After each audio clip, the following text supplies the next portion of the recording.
Yun po guys, dumadami na po yung ating mga sisiw rito. Yan po. Ayan. Yung puro black meat, Americana, nagko-crossbreed na po yan. At saka black astrolop. Ito na po.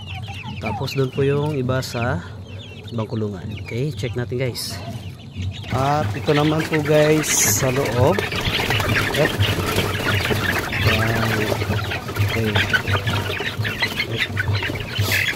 Yan. Ito po yung iba. Yan po yung ating mga sisiw, malalaki na rin. Yan, mapaparami na po natin sila. Makapag-produce na tayo ng mga sisiw at saka fertile egg in the future. Okay.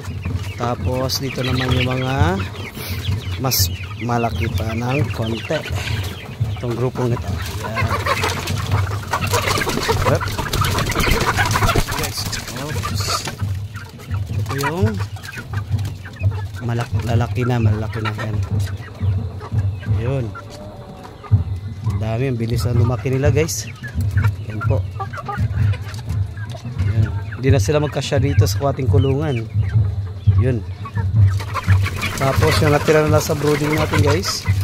Ito na lang yung natira sa brooding natin. Ito naman guys yung ating week old na mga sisiw. Yan po. Yun. Dumadami na po sila.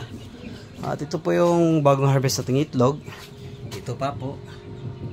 Tapos mamaya ilagay po natin ito sa ating DIY na egg incubator.